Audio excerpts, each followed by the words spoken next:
Could Satou Sabally join Caitlin Clark on the Indiana Fever? This could be the biggest WNBA story of the offseason, and the digital clues Sabally has been leaving suggest it's more than just speculation.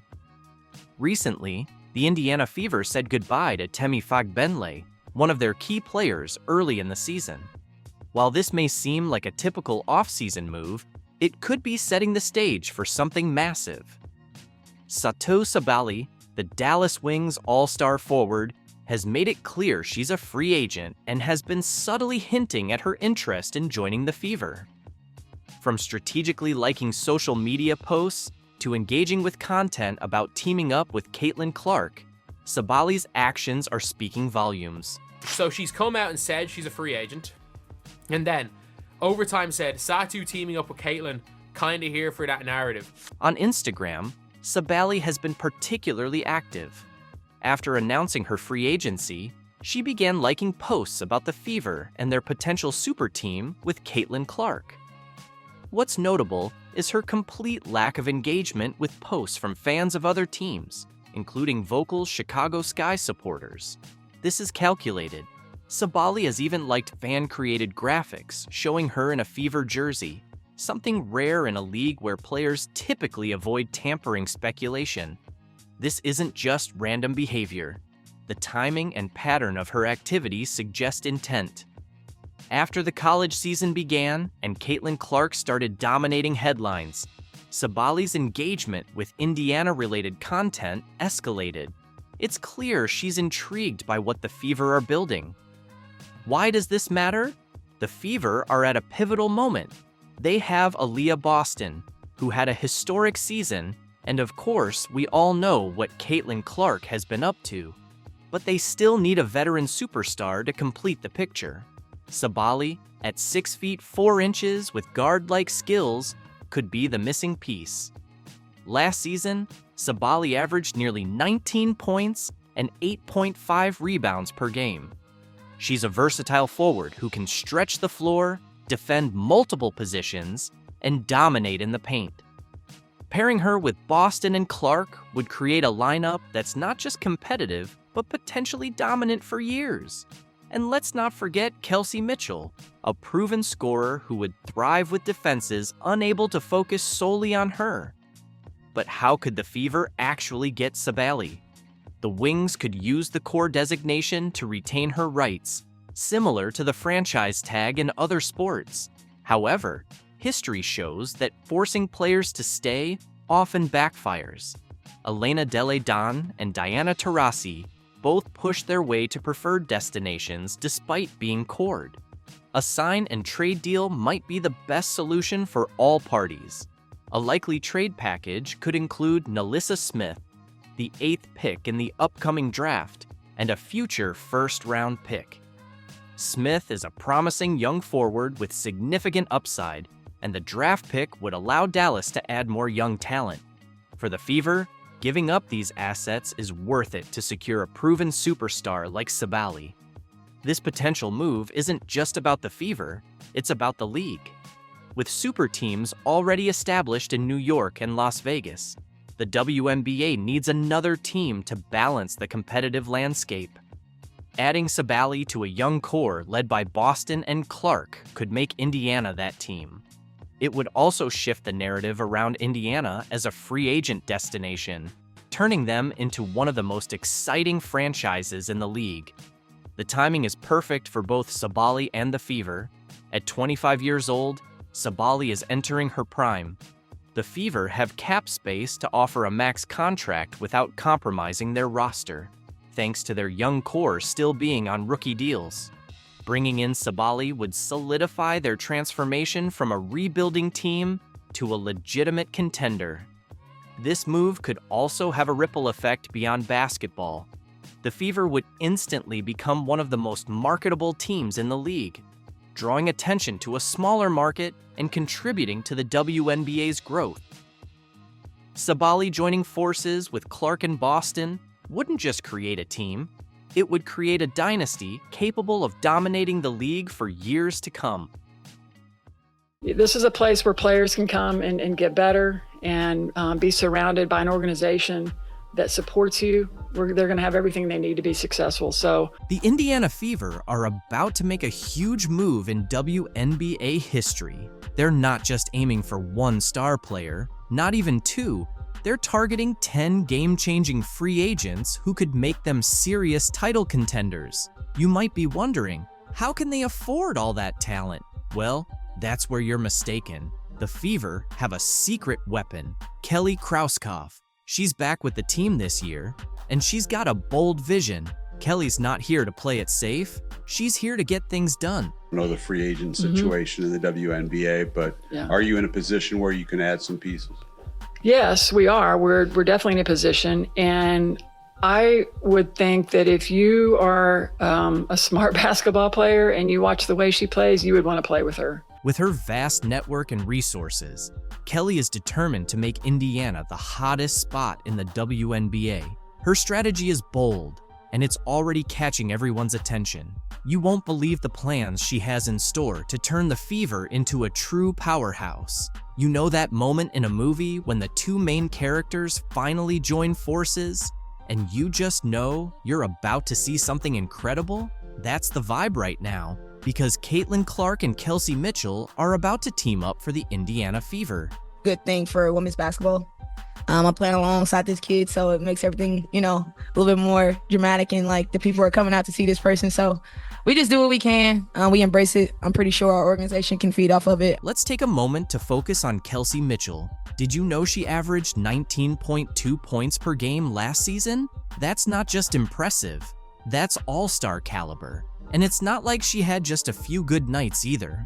After the Olympic break, Mitchell went on a scoring spree, putting up 20 or more points in 7 straight games. Imagine trying to guard someone that reliable. Now, think about Mitchell teaming up with Caitlin Clark. We're talking about two of the top shooters in the game coming together. How are defenses supposed to handle that? Clark's college numbers are through the roof, and her knack for setting up her teammates is incredible. With Clark's playmaking skills and Mitchell's scoring, this could be the most exciting backcourt the WNBA has ever seen. Because Kelsey Mitchell said basketball is a language and you have to get on the same page. Me and Caitlin like to play fast and up-tempo, and I'm always going to align based on how she's playing and how she's going. Here's where things get really interesting.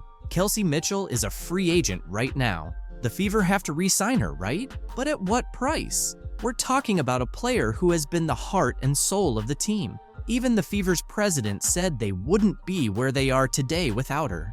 That kind of praise doesn't come cheap.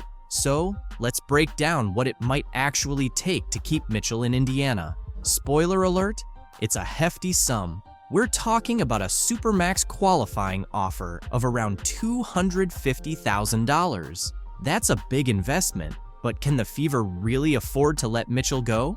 Look, we're going to evaluate everything and have those types of discussions with her. Here's the thing. It's not only about the money, it's about building a championship caliber team. That's where Caitlin Clark comes into play. Bringing her on board isn't just about her own skills. It's about how she can make everyone around her better, especially a scorer like Mitchell. But all signs point to her returning, including her and Clark attending the Pacers and Grizzlies game. You might be wondering if these two can really work together. Won't they end up competing for shots? But that's the best part. Clark isn't just a scorer. She's a true playmaker, and Mitchell has already proven she can thrive alongside other star guards. This isn't about two players battling for the spotlight. It's about two stars joining forces to create something that's even better than what they could achieve individually. Kelsey Mitchell has been an all-star, but she had the stage, the bright lights, and everybody could see what kind of bucket getter she is. Plus, Caitlin draws the defense. Kelsey gets to go one-on-one and put her skills on display. Wow. People are done with Nalissa Smith. Traitor. Get her off the team. Adios amigos, as that guy said. Nalissa Smith, the star of the Indiana Fever, might actually be at the heart of the team's struggles. Hard to believe, right? You're probably thinking, wait, isn't she one of their top players? Well, get ready because we're about to dig into what's really happening with the Fever. So, What's going on with NaLyssa Smith? And why is her future with the team suddenly uncertain? We're about to dive into all the details causing a stir in the Fever's locker room. But here's the twist. It's not what you'd expect. The reasons behind this surprising situation are going to catch you off guard. No, I believe truly in my heart that connected teams are winning teams. And so people who fit, players who fit the culture of the Indiana Fever and where we are and where we're moving towards. You know something's up when a new coach starts emphasizing culture and everyone embracing their roles, right? Well, that's exactly what happened when Stephanie White took over at the Indiana Fever. Let's go back to her first press conference. It was all smiles and big ambitions, but something didn't quite add up. White kept going on about building around a core group of 3, and it felt a bit off. Caitlin Clark, a generational player, and Aaliyah Boston, certainly when you think about back-to-back Rookie of the Years and what each of those players have done up until this point for their universities in the game of basketball, for the women's basketball culture and community, it's unprecedented. And to be able to work with those guys and Kelsey Mitchell, who I think has weathered the storm of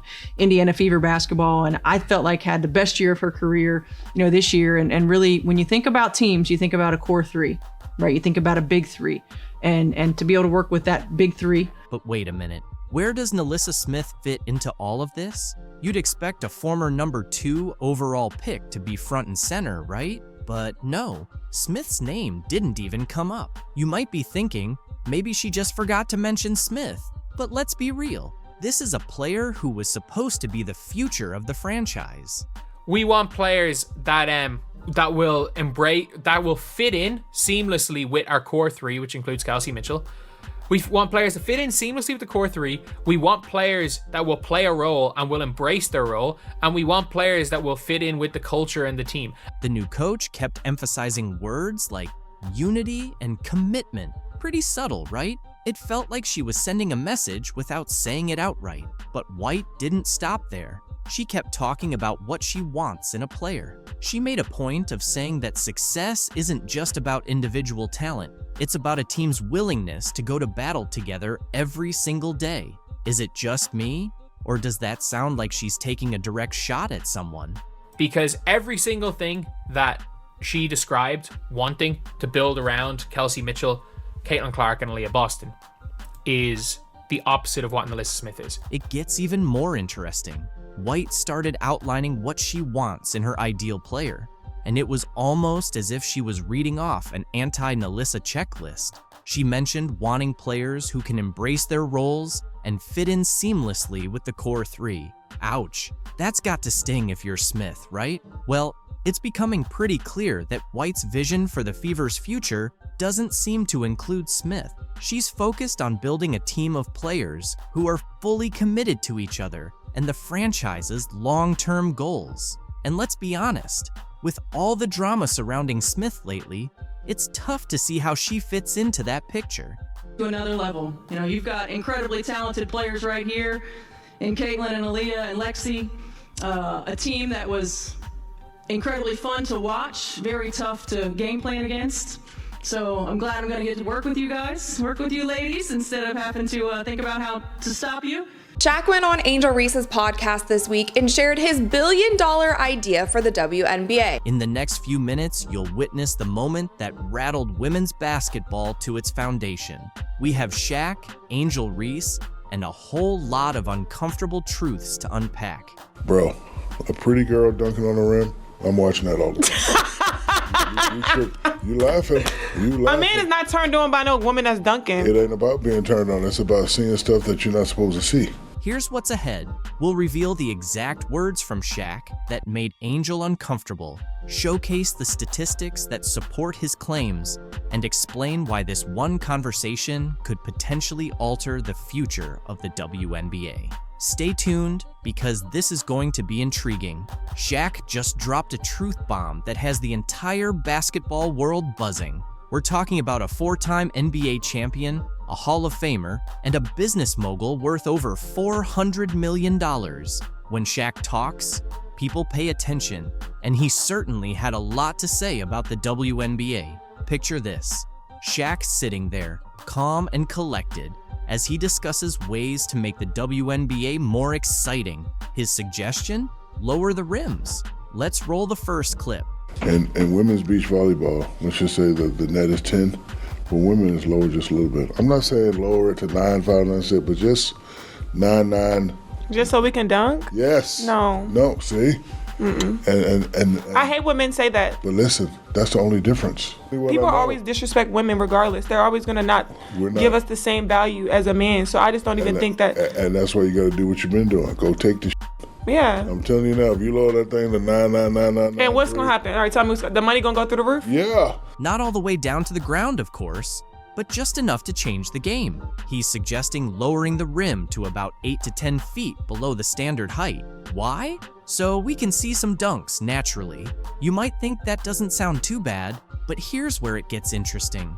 Sitting right across from Shaq, Angel Reese isn't on board with that idea. She fires back, making some compelling points about respecting women's basketball. I feel like it still wouldn't be good enough. It's never good enough for a man. People always disrespect women regardless. They're always going to not give us the same value as a man. So I just don't even think that. She then addressed the issue of people not tuning in to watch the game. Yeah. I'm telling you now, if you lower that thing to 99999. And what's going to happen? All right, tell me, the money going to go through the roof? Yeah. We don't even have the people don't even watch the game.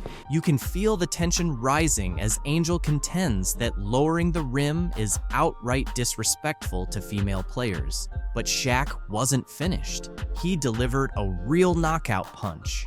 We don't even have the people don't even watch the game. Because I don't want to use the B word. Unless it's certain people playing. It's like you're watching like a high school game. He looked Angel in the eye and compared the WNBA to high school basketball. Yes, you heard that correctly. Shaq stated, and I quote, "It's like you're watching a high school game."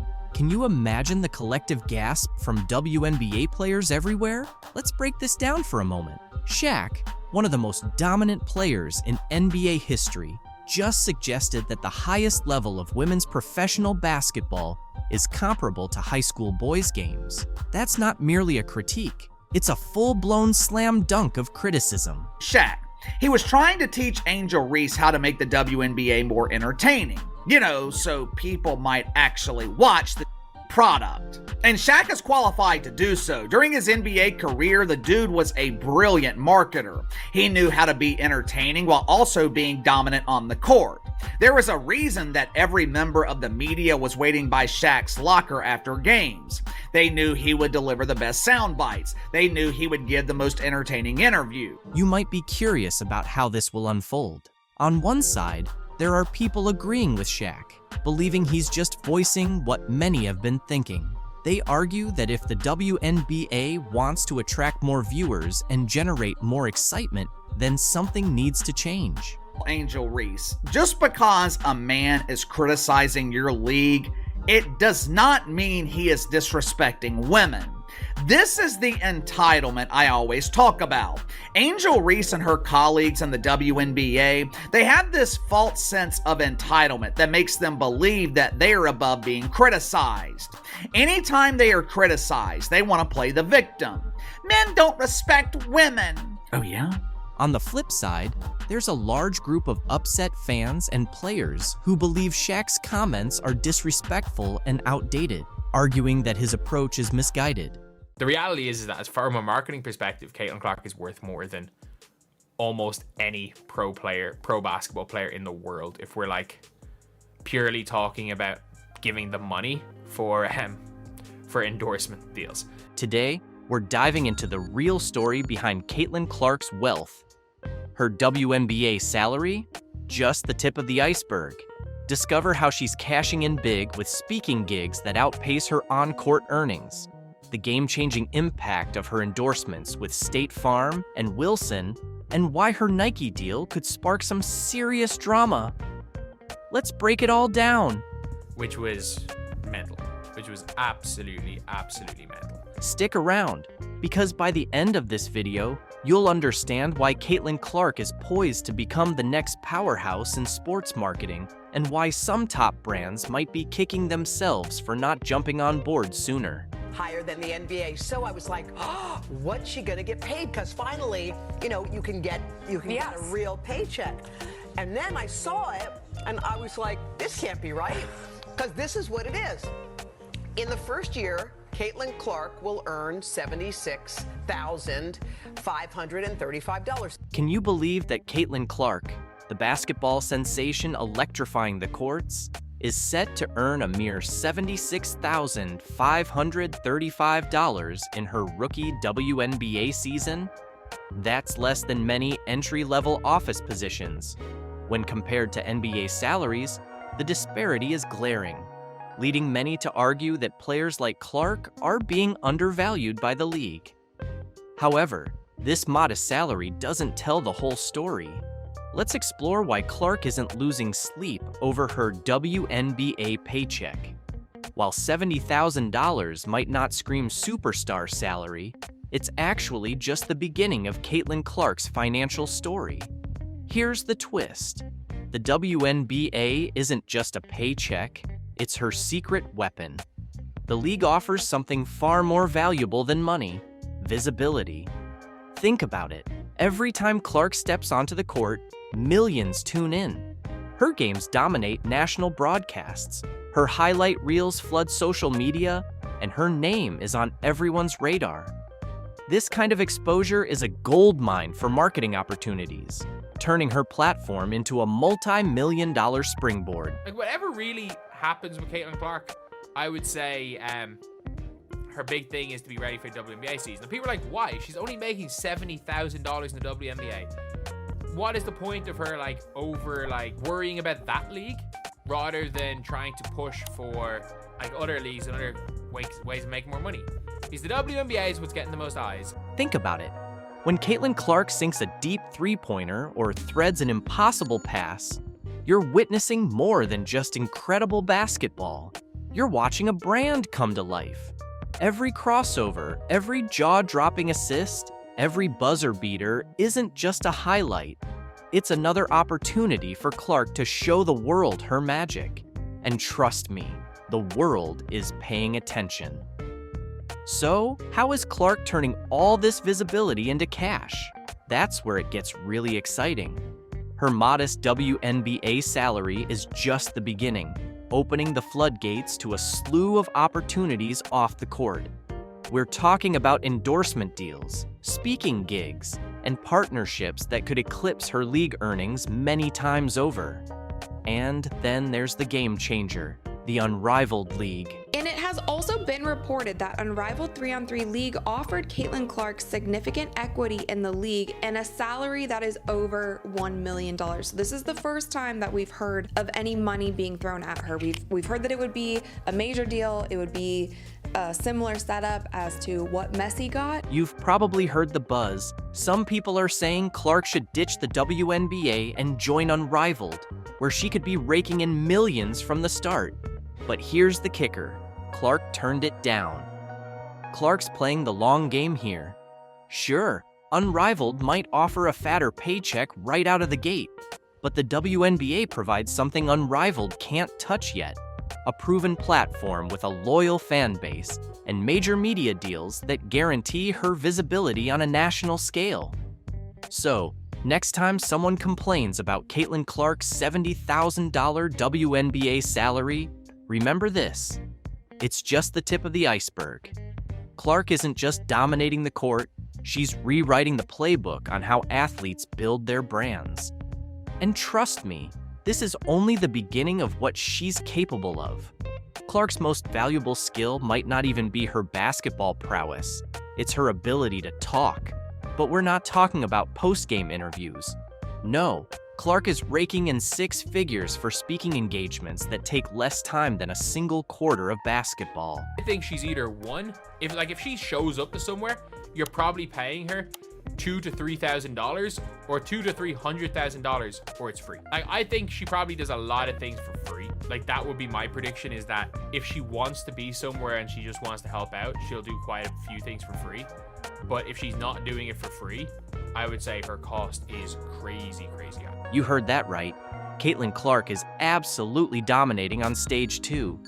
Her speaking engagements are becoming the stuff of legend, and the numbers are jaw-dropping. Let's break it down. Clark's virtual speaking fee kicks off at $100,000 for just 30 minutes of her time. In less time than it takes to watch half an episode of a sitcom, she's earning more than most people make in an entire year. And for in-person appearances, companies are shelling out anywhere between $200,000 and $300,000. That's the price of a house in some parts of the country for just one appearance. Clark has already done at least 6 speaking engagements in the past year alone. Do the math, and you're looking at potential earnings in the millions.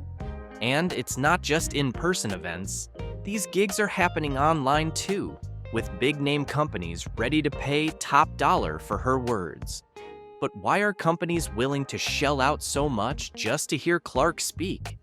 It all comes down to her star power. Every time Clark steps onto the WNBA court, her profile gets bigger. She's not just an athlete, she's a brand, an inspiration, a role model. Companies aren't just paying for her time, they're paying for the attention she commands, the excitement she stirs, and the influence she holds. It's that time. Harvest. You guys, everyone wants me to cry today. No way. Oh. Have you ever witnessed a basketball star tear up over someone else's triumph? Well, Asia Wilson just did. The WNBA champion was seen in tears, but not for the reasons you'd expect. It's all in response to Caitlin Clark's emotional jersey retirement announcement. I was like in tears, y'all. You might be asking, what's all the fuss about? Don't players have their jerseys retired all the time? Well, not like this. Caitlin Clark's retirement ceremony is already setting records before it's even happened. Meanwhile, Asia Wilson's fans are crying foul, suggesting Iowa orchestrated this to steal the spotlight. But what spotlight? Iowa likely didn't even know when South Carolina planned Wilson's ceremony, especially since she graduated nearly a decade ago. We've got the facts, the timeline, and fan reactions that tell a different story. Let's break down why Wilson's tears are flowing and how Clark is once again changing the game for women's basketball.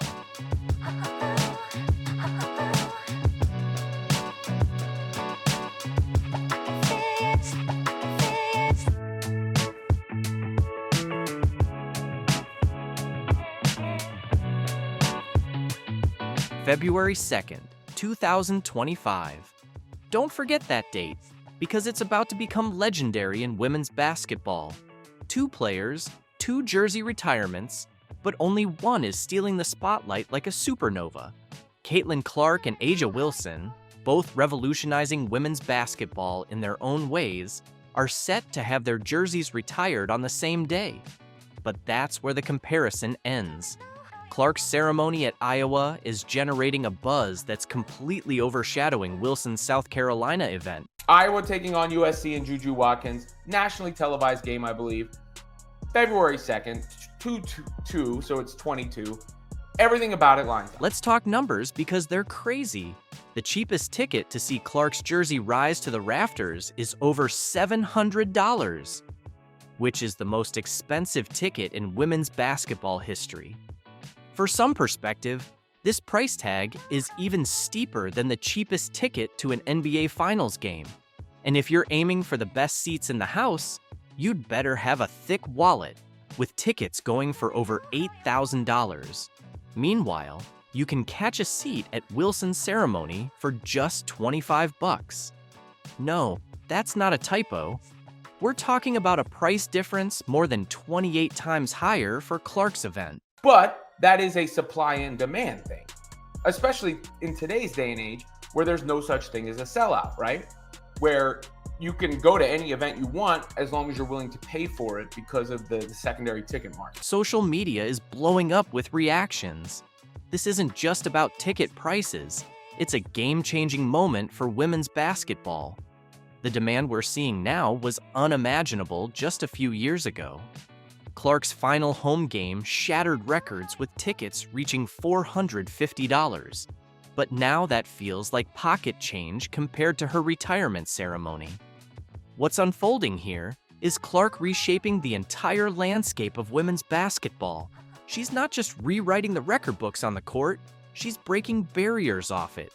Clark has become a cultural icon, drawing in fans who might have never tuned into a women's basketball game before. I'm leading scorer in women's college basketball.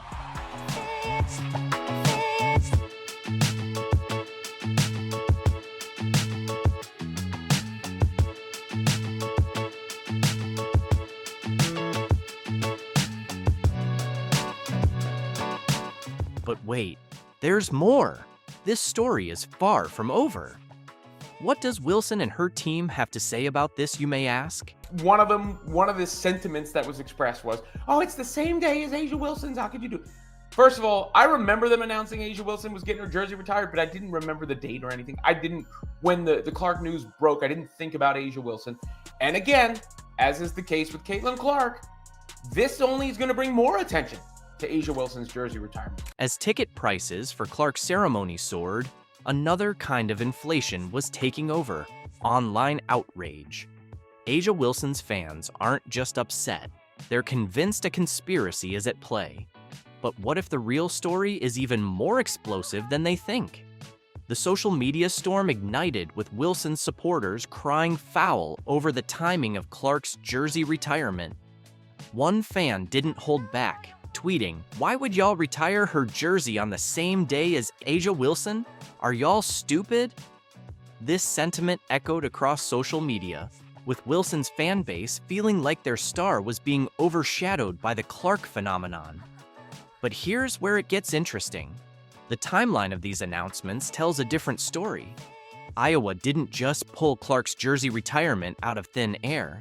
They revealed their plans back on April 11th, 2024, right after the NCAA championship game. And yes, Clark did get a standing ovation when Iowa's athletics director announced that the university will retire her number 22 jersey. That number holds a lot of weight, far beyond my name, and I guess I'm just really grateful, and it'll be a special day when that happens for sure. Thank you. It's been very special, and this place will always be home to me. South Carolina didn't unveil their plans for Wilson's jersey retirement until October 2024.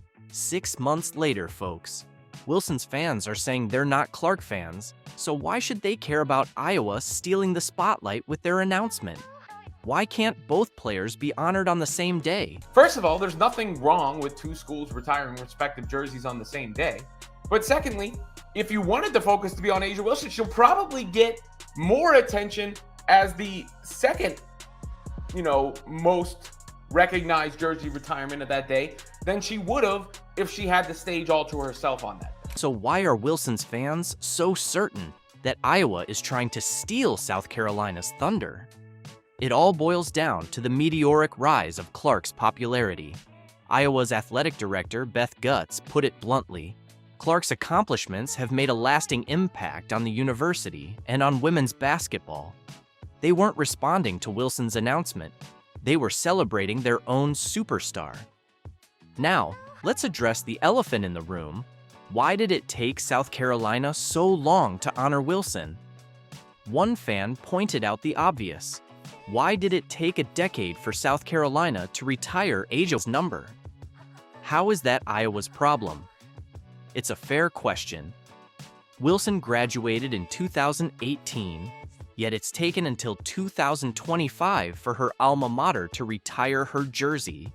That's not on Iowa, that's on South Carolina. And South Carolina waited years and years to retire A'ja's jersey. The conspiracy theories are running wild, with some of Wilson's supporters convinced that Iowa deliberately picked this date to overshadow A'ja's moment. But let's think this through. Iowa chose a date that aligns with a high-profile game against USC, featuring rising star Juju Watkins, which was already set to be nationally televised. Plus, Clark's jersey has been hanging in Carver Hawkeye Arena for months. Everyone knew it was coming. How could Iowa possibly know when A'ja's retirement ceremony was planned? No one even knew about it until Clark made her announcement. This isn't about stealing anyone's spotlight. It's about maximizing exposure for women's basketball as a whole. And then there was, Iowa is rushing this. They're rushing, or everything is rushed with Caitlin Clark. No, she just did things faster and garnered more attention and more notoriety and celebrity and celebration and popularity. Here's what's hilarious. Some fans are actually asking for Wilson to move her date. One tweet put it bluntly, "Tell Aja to move her date." Then the face of the WNBA is retiring hers. Show some respect. It's a stark reminder of how quickly the landscape of women's basketball is evolving. So what's really happening here? Is this about disrespect? Or is it simply a changing of the guard in women's basketball? The facts don't back up the conspiracy theories. Iowa's plans were in place long before Wilson's announcement, and they're just capitalizing on Clark's massive popularity. But here's the twist. There might be more to Aga's reaction than just the jersey retirement itself. Is this truly about the ceremony, or could it be a deeper feeling of jealousy? Did you hear the latest uproar in the WNBA? Diana Taurasi, one of the league's all-time greats, is openly furious about being compared to rookie sensation Caitlin Clark. Taurasi believes that as a seasoned veteran, she deserves more respect and recognition, pushing back against claims that Clark is outperforming her. Taurasi, who has consistently been a cornerstone of the Phoenix Mercury, feels that the comparisons are undermining her legacy. "I've dedicated my life to this game," Taurasi stated in a recent interview. "Being compared to a rookie who's just starting her journey isn't fair. I deserve better recognition for my years of hard work and achievements." But let's talk numbers. Caitlin Clark has been nothing short of phenomenal this past season. She's averaged 22 points per game, leading the league in assists with 9.5 per game, and boasts a three-point shooting percentage of 40%. In contrast, Taurasi averaged 18 points, 5 assists, and shooting 35% from beyond the arc. Clark also holds the record for the most assists in a single season, showcasing her playmaking prowess that has transformed the Indiana Fever into one of the top teams in the league. Clark's impact goes beyond just the stats. She's revitalized the Fever, turning a struggling team into playoff contenders with her leadership and dynamic play. While Taurasi has been a consistent performer, Clark's explosive performances have captured the spotlight, leading many to argue that she's the more valuable player this season. Taurasi's frustration is understandable.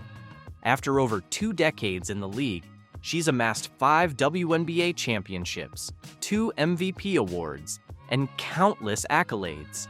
Yet, in the eyes of some fans and analysts, a rookie is already outshining her. This has sparked a heated debate about the criteria for valuing veteran players versus rising stars.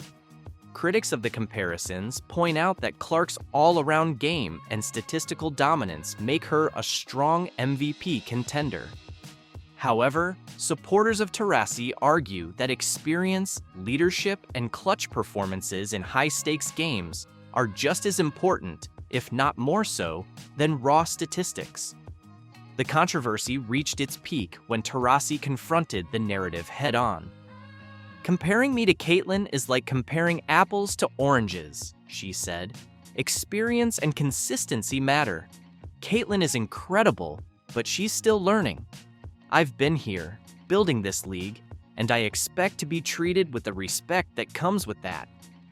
Meanwhile, Caitlin Clark continues to excel, proving that her rookie season is one for the history books. Her ability to score, distribute, and make game-winning plays has earned her a legion of fans and a prominent spot in MVP discussions. As the season progresses, the rivalry between Taurasi and Clark highlights the evolving dynamics of the WNBA, where veterans and rookies alike are pushing each other to new heights. The debate isn't just about who has better stats. It's about what makes a player truly valuable. Is it the ability to dominate the scoreboard, the knack for making teammates better, or the experience to lead a team through tough times? Taurasi and Clark represent different facets of greatness, and their comparison raises important questions about how we honor and recognize talent in the league. As the WNBA season heats up, all eyes are on Diana Taurasi and Caitlin Clark. Taurasi's call for better treatment of veterans and Clark's undeniable rise are shaping the conversation around player value and legacy. Whether you side with Taurasi's experience or Clark's impressive stats, one thing is clear: the future of the WNBA is bright, with both legends and rising stars driving the game forward. What do you think? Should veteran experience weigh more heavily in MVP considerations? Or should outstanding rookie performances like Caitlin Clark's take center stage? Here's a story you might not hear much about, but it says a lot about the state of the WNBA and the dynamics within its teams. Just recently, Temi Fogbenley, a talented forward and seasoned international player, was released by the Indiana Fever. On paper, it might look like just another roster change, but the reasons behind her departure and the treatment she endured paint a much more complicated picture. Temi always had a strong bond with Caitlin Clark during her time with the team, but rumors have long swirled about Nalissa Smith's alleged mistreatment of both players. Could this be the real reason behind Temi's departure? To understand the full story, we need to dig deeper into how it all unfolded. Let's start with her history.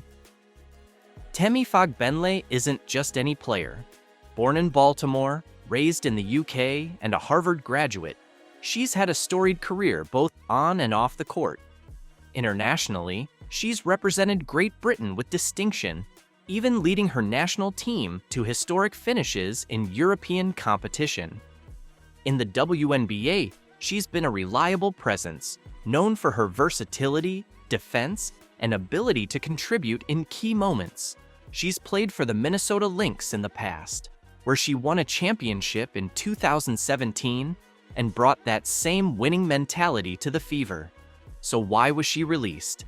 Officially, the team cited roster constraints and the need to focus on rebuilding around younger talent. The Fever have been in a long, frustrating rebuild phase, and Fogbenley's veteran status likely made her a target. But there's more to it. According to reports, her relationship with the team had been strained for months, partly because of tensions with younger star Nalissa Smith. Now, Nalissa Smith is one of the Fever's rising stars. Drafted second overall in 2022, she has quickly become a key player for the franchise. But according to insiders, Smith didn't exactly make Fogbenley's time on the team easy.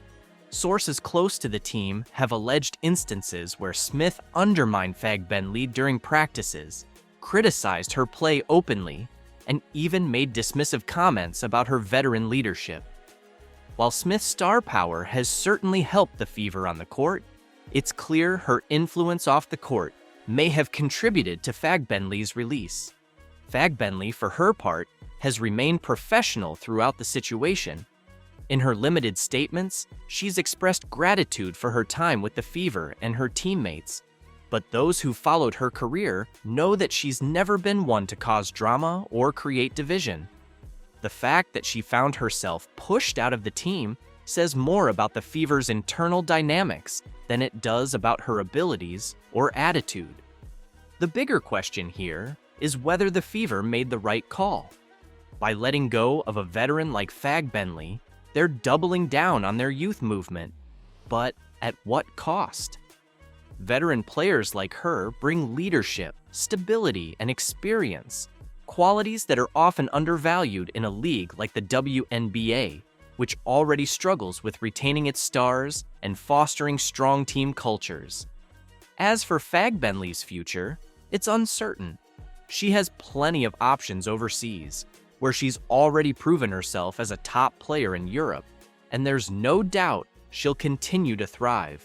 But her exit from the Fever is a stark reminder of the challenges faced by veteran players in the WNBA, especially when team dynamics and internal politics come into play. In the end, The release of Temi Fagbenle isn't just about roster changes. It's a story about a league still figuring out how to balance youth and experience, talent and leadership. And for Fagbenle, it's a chapter that closes with more questions than answers.